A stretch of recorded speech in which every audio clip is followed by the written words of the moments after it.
Aleluia, glória a Deus, a paz do Senhor, meus irmãos. Amém, como vocês estão? Estão bem? Espero que sim, eu estou muito feliz de estar aqui nessa quinta-feira, porque faz um tempo que eu não venho, gente. Que saudade de ver o rostinho de vocês. Então, sem mais delongas, vamos para a palavra do Senhor, amém? Eu prometo que não vou me estender muito. Eu gostaria que os irmãos abrissem as Bíblias em Atos 3. Glória a Deus.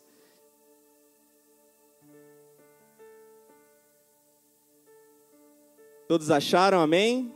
Amém, glória a Deus.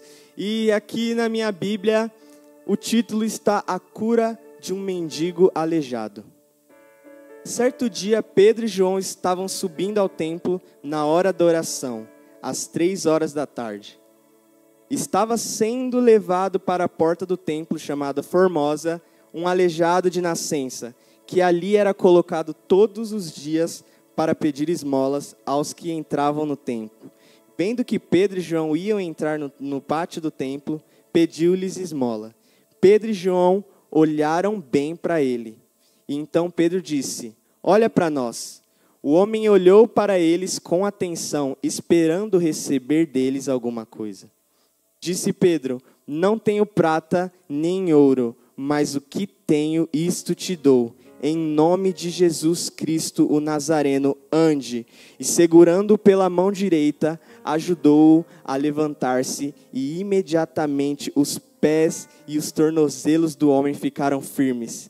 E de um salto pôs-se em pé e começou a andar. Depois entrou com eles no pátio do templo, andando, saltando e louvando a Deus. Glória a Deus por isso. Essa passagem em particular é uma das minhas passagens preferidas da Bíblia. Porque aqui nós podemos aprender muito sobre o poder do nome de Jesus. Nós sabemos que há poder no nome de Jesus. O nome de Jesus é poderoso para curar, para salvar, para restaurar, para fazer todas essas coisas. E nós podemos ver a potência do nosso Deus. O nosso Deus é um Deus forte e o seu nome é poderoso. E para nós entendermos um pouquinho melhor sobre a soberania e o poder do nome de Jesus, nós precisamos contextualizar essa passagem.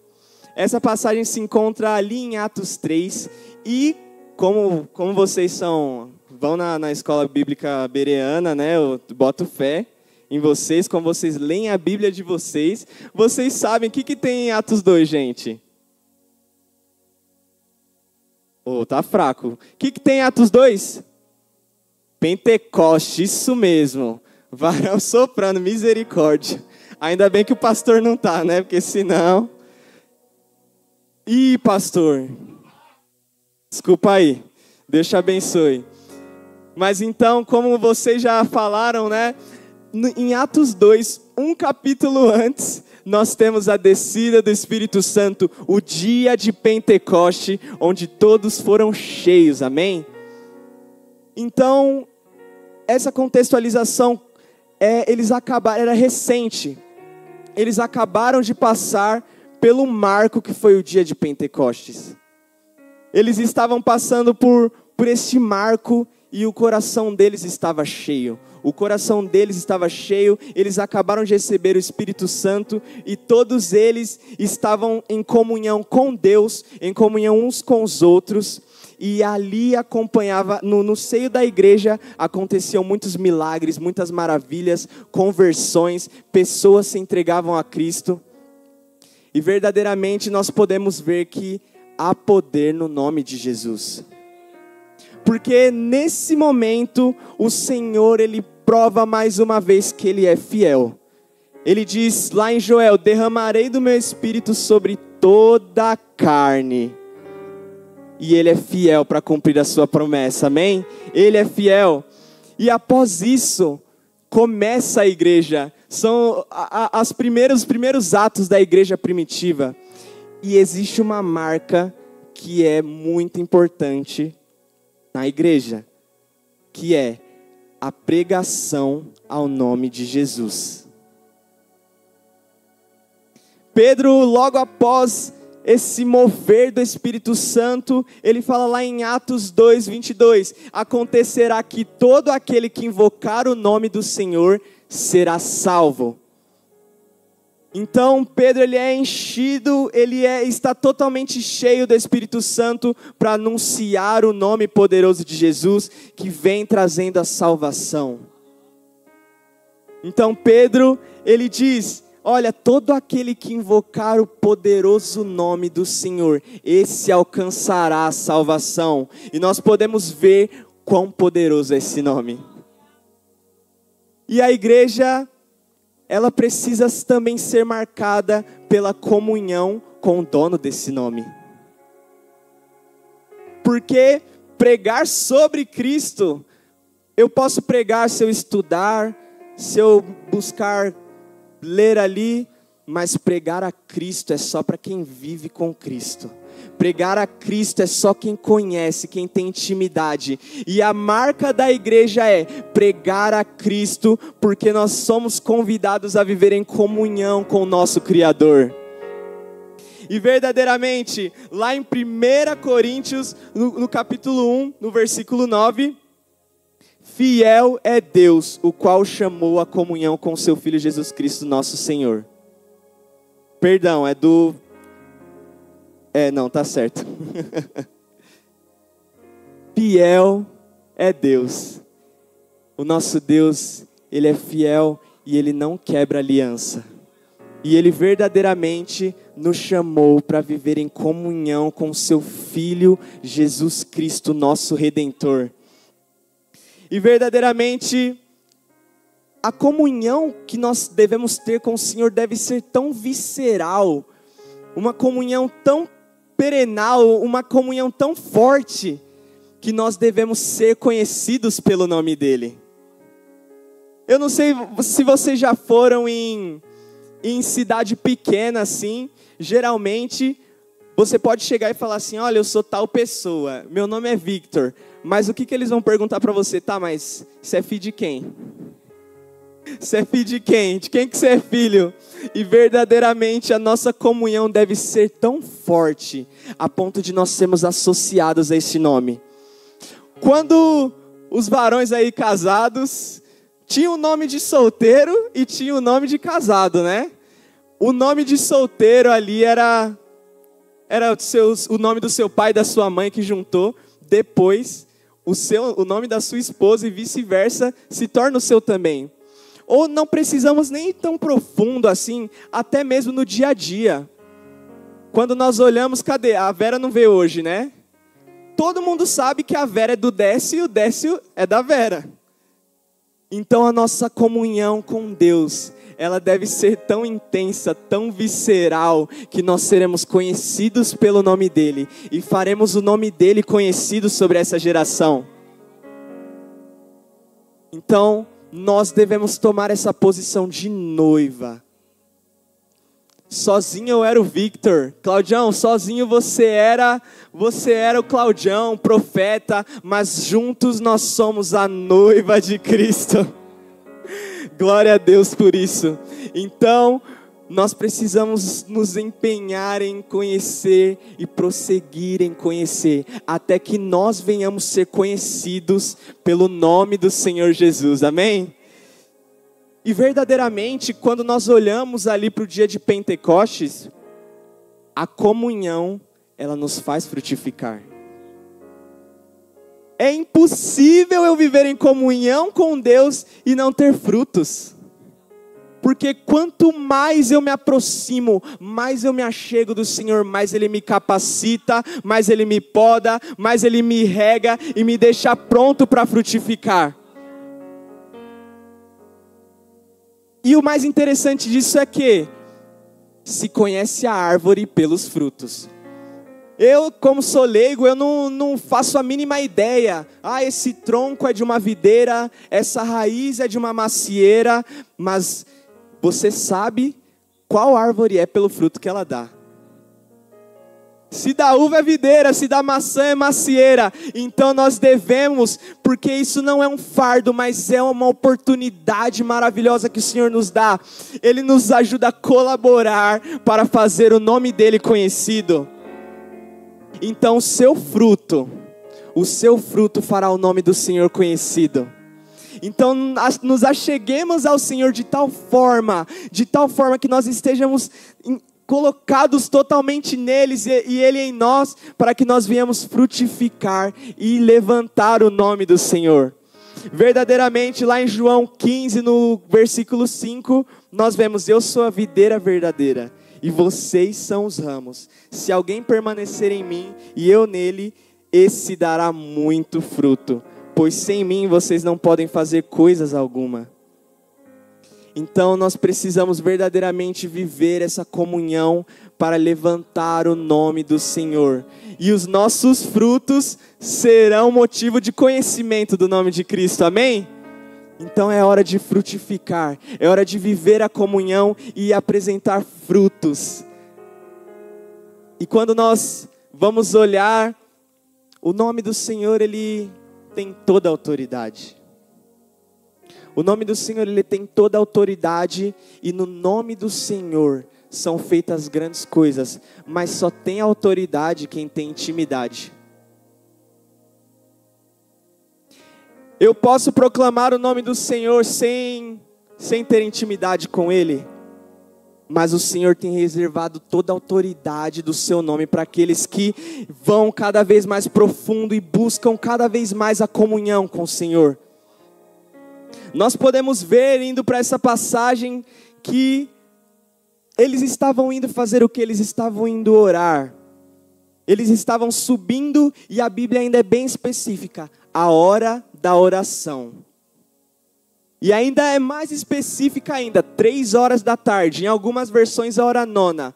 Isso nos ensina que você precisa ser constante.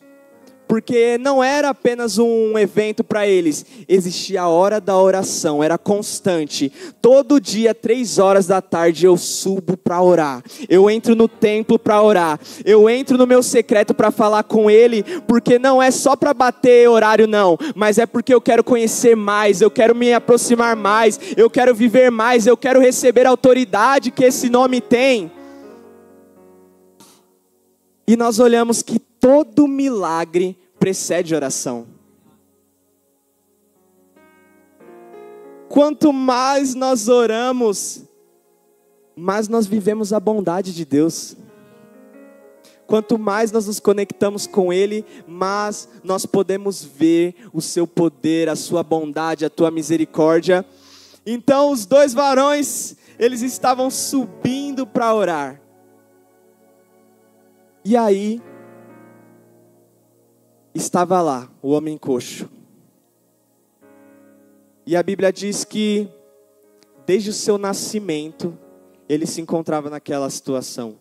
Desde o nascimento ele era coxo. Desde o nascimento ele dependia.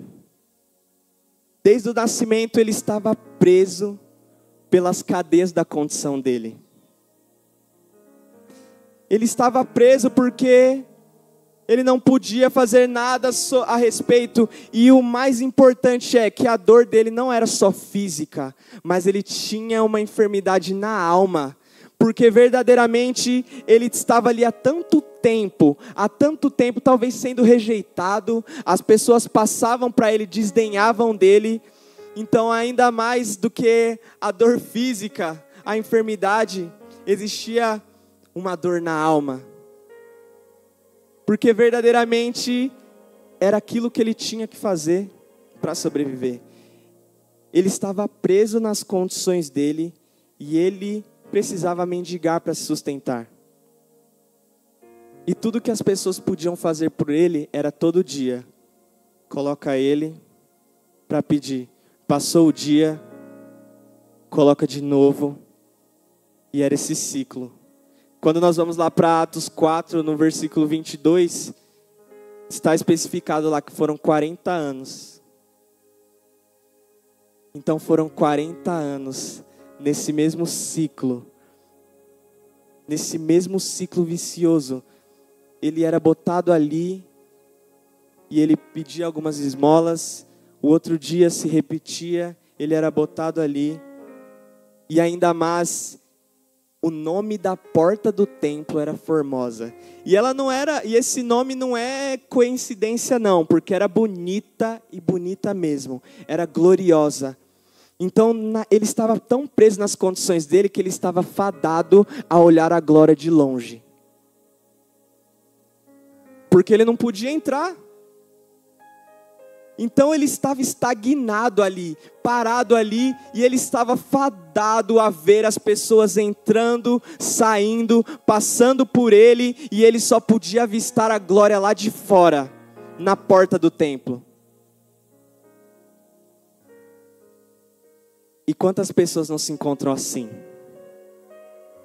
Se sentem estagnadas, e já faz tanto tempo que é a mesma coisa. Nada muda, é tudo sempre igual. E nós nos encontramos às vezes presos nas nossas próprias condições. Mas, por mais que ele estava preso naquelas condições, por mais que ele estava impotente, ele não podia fazer nada, existia alguém que carregava o nome de Jesus. Existia alguém que carregava o nome de Jesus e estava passando por ali. E o nome de Jesus é poderoso para mudar as nossas vidas, mudar as nossas histórias, para quebrar todas as cadeias. E verdadeiramente, aconteceu como de costume. Ele viu Pedro e João passando, e ele fez como das outras vezes. Ele falou assim: ei, me dá R$1, por favor, me dá uma esmola que eu tô precisando. Foi mais uma tentativa. E o mais interessante é que algo de diferente aconteceu. Algo de diferente aconteceu porque a Bíblia fala que Pedro, olhando para ele, fitando os olhos para ele, ele percebeu, ele te percebe. Enquanto muitas pessoas passavam desdenhando, às vezes até jogavam um trocado, mas toma aí. Passou alguém que percebeu ele, fitou os olhos nele. E olha só, é muito, muito interessante se nós irmos mais profundo, porque Pedro lhe diz: ei, olha para nós. Então nós podemos entender que ele tomou essa decisão, ele foi lá, pediu, e por ele estar tão acostumado com aquilo, ele tomou uma posição que muitas vezes nós tomamos com Deus. Ele estendeu as mãos e desviou o olhar.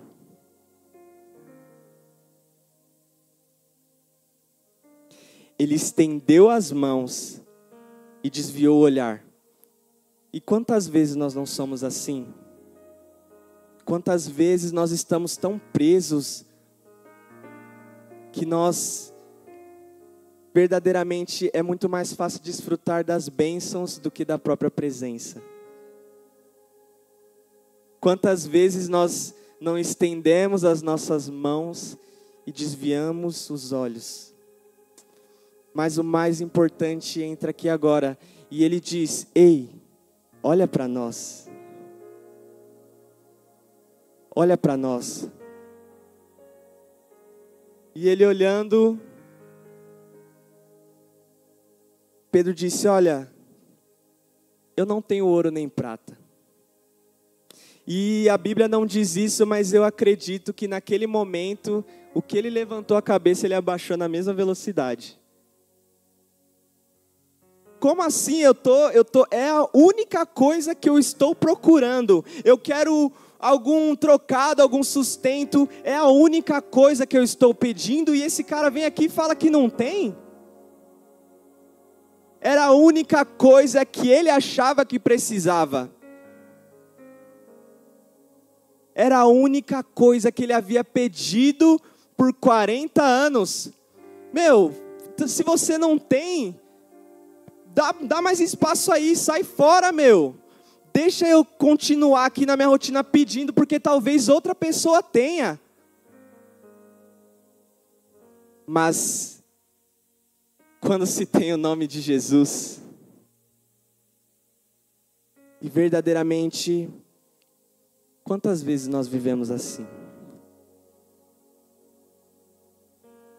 Ele esperava algo genérico, ele esperava algo que ele recebia sempre. E quantas vezes nós não vivemos assim, de expectativa em expectativa?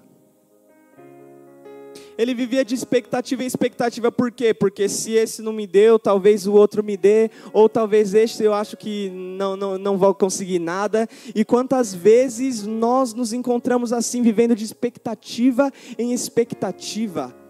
Nós entramos, saímos, nós mantemos as nossas expectativas para hoje, para amanhã, e verdadeiramente, quando nós vivemos dessa maneira, de expectativa em expectativa, a nossa visão é fechada, apenas para aquilo que nós planejamos, apenas para as nossas próprias expectativas. E aquele homem, ele estava vivendo de expectativa em expectativa, dia após dia. Então ele, em suas expectativas, ele olha, esperando receber algo. Mas o mais importante é que o nome do Senhor é tão poderoso, o nome do Senhor é tão poderoso, que Ele quebra as nossas expectativas e nos revela a vontade do Pai para as nossas vidas. Ele estava preso, vivendo de expectativa em expectativa, mas chegou alguém e falou: ei, olha para mim que eu vou te revelar a vontade do meu Pai para a sua vida. Ei, olha para mim, porque o nome do Senhor é tão poderoso, que Ele nos dá visão para enxergar aquilo que o Senhor deseja fazer em nossas vidas. Ele estava com a visão fechada, estava de expectativa em expectativa. Mas o Senhor, através da vida de Pedro, manifestou a sua bondade e a sua glória. Pedro, ele carregava o nome de Jesus. Ele tinha comunhão com Jesus.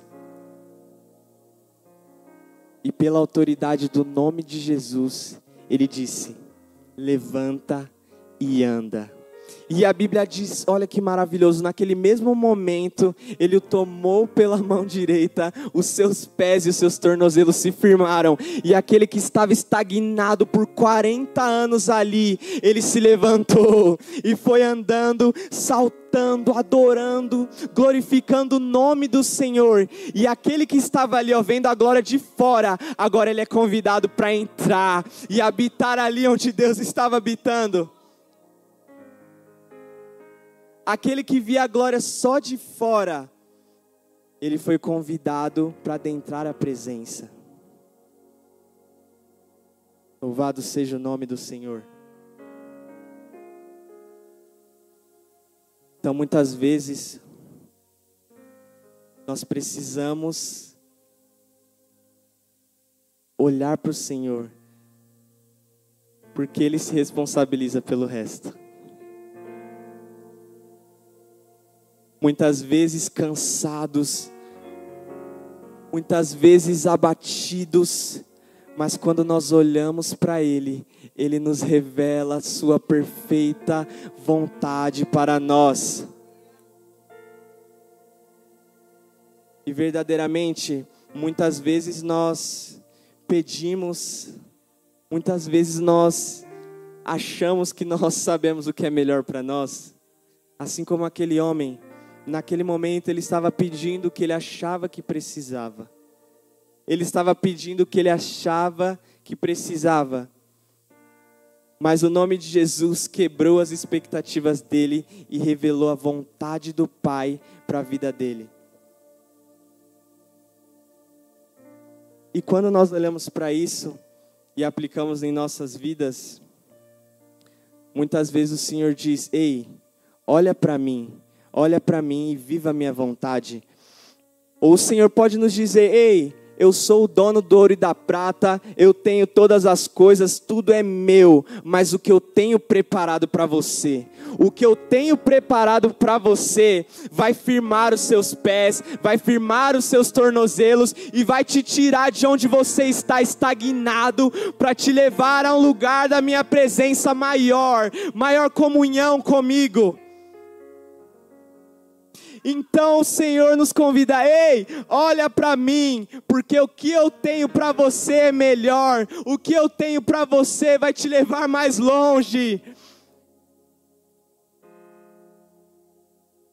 Aquele homem permaneceu 40 anos, mas chegou alguém que carregava o nome de Jesus, quebrando as expectativas e revelando a autoridade e o poder do Senhor. E naquela mesma hora, ele saiu, ele se levantou, glorificando e adorando ao nome do Senhor. O Senhor nos diz: ei, eu não te quero na porta do templo.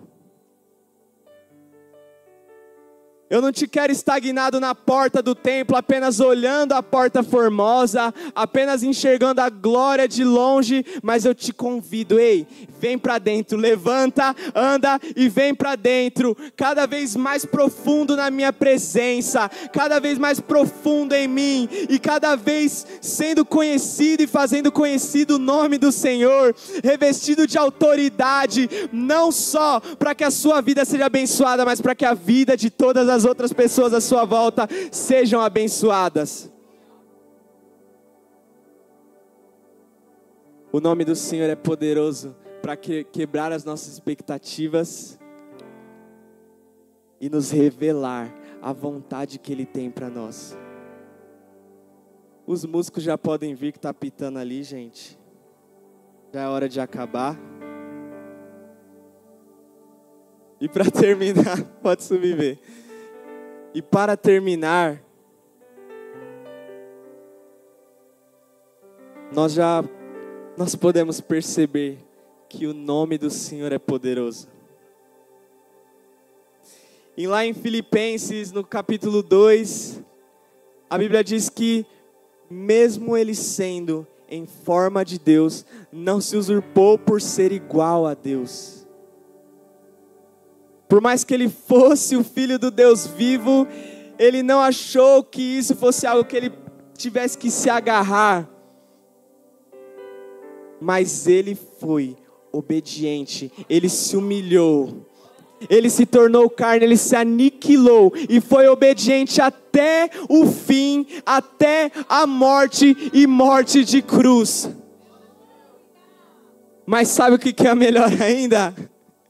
Porque por isso Deus o elevou à mais alta posição e deu um nome que está acima de todo nome, para que no céu, na terra, todo joelho se dobre ao nome do Senhor Jesus, para a glória de Deus. Então nós podemos ver, o nome do Senhor é poderoso, o nome do Senhor é mais poderoso que a depressão.